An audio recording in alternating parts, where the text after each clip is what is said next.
ఆంధ్రప్రదేశ్ నుంచి ఇప్పుడు 4 రాజ్యసభకైతే ఖాళీలు ఏర్పడ్డాయి. 3 వైసీపీ నుంచి, 1 తెలుగుదేశం నుంచి. తెలుగుదేశం మళ్ళీ ఆ నాసా గారినే రెన్యువల్ చేయాలని చూస్తుంది. ఇంకొకరిని చూసుకుంటుంది. ఎందుకంటే ఇక్కడ తెలుగుదేశం ఇద్దరు, జనసేన ఒకటి, బీజేపీ ఒకటి పంచుకున్నాయి. తెలుగుదేశం అందుకు అంగీకరించింది కూడా. అయితే ఇప్పుడు బీజేపీ మందకృష్ణ మాదిగ గారిని అనుకుంటుంది. మరి ఇంకెవరిని నియమిస్తారో తెలియదు. కానీ ఇక్కడ చిక్కంతా కూడా జనసేనకే వచ్చింది. జనసేన ఏమొచ్చేసి నాగబాబు గారి పేరు మొదట వినిపించింది జనసేన. తర్వాత లింగమనేని రమేష్ గారి పేరు వినిపించింది. మళ్ళీ ఇప్పుడు అల్లు అరవింద్ పేరు కూడా వినిపిస్తుంది. ఈ ముగ్గురులో ఎవరినో ఒకరిని రాజ్యసభకు పంపించడానికి అయితే ప్రయత్నాలు జరుగుతున్నాయి.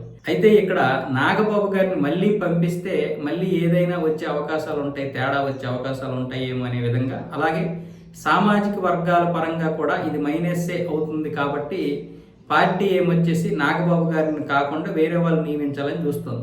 ఇంతకుముందు నాగబాబు గారు పార్లమెంట్కి పోటీ చేయాలనుకున్నారు. కానీ బీజేపీ అనూహ్యంగా ఆ యొక్క స్థానాన్ని పోటీ చేయాల్సి వచ్చింది లాస్ట్ టైం 2024లో. తర్వాత నారా చంద్రబాబు నాయుడు గారు ఏమొచ్చేసి తన క్యాబినెట్లోకి తీసుకుంటామన్నారు. క్యాబినెట్లోకి తీసుకోలేదు, కానీ ఎమ్మెల్సీని చేశారు.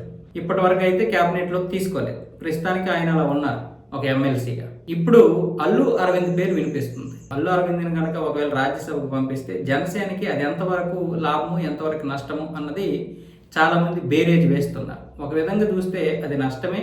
అందుకే పారిశ్రామికవేత్త లింగమనేని రమేష్ గారికి ఈ అవకాశం ఇస్తే పార్టీకి మంచి సామాజిక వర్గ పరంగా, అలాగే మిగతా పరంగా కూడా పార్టీకి బలం వస్తుంది అన్న విధంగా అయితే ఇప్పుడు ఇది జరుగుతుంది. కాబట్టి లింగమనేని రమేష్ గారిని పంపించే అవకాశాలే ఉంటాయి. అల్లు అరవింద్ రకరకాల కారణాలు, అభిమానుల్లో కూడా చాలా మందికి అల్లు అరవింద్ అంటే ఇష్టం లేదు, పవన్ కళ్యాణ్ అభిమానులు. ఎందుకంటే ప్రజారాజ్యం సమయంలో అల్లు అరవింద్ కొన్ని పనికిమాలిన పనులు చేయడం వల్లే ప్రజారాజ్యం సంకనాకపోవడానికి సగం ఈయనే కారణం అనేది నమ్ముతారు మెగా అభిమానులు. అందుకే ఆయన పెద్దగా రానివ్వరు. పైగా ఇలాంటి వ్యక్తిని నువ్వు పక్కన ఎలా పెట్టుకుంటావని కూడా అంటారు. వాస్తవానికి అల్లు అరవింద్ వ్యక్తిగతంగా ఎలాంటి వారు అన్నది ఎవరికి తెలియదు.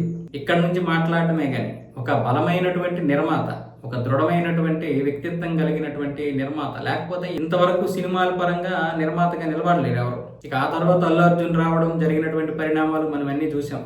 ఇక అదంతా అనవసరం. కానీ అల్లు అరవింద్ కంటే కూడా లింగమనేని రమేష్కే ఎక్కువ మంది అయితే ఇది చేస్తున్నారు, సజెషన్ చేస్తున్నారు. కాబట్టి జనసేన ఖచ్చితంగా లింగమనేని రమేష్ గారిని కానీ, లేదనుకుంటే ఇంకేదైనా సామాజిక వర్గానికి చెందినటువంటి వ్యక్తిని కానీ పంపించే అవకాశాలు ఉంటాయి.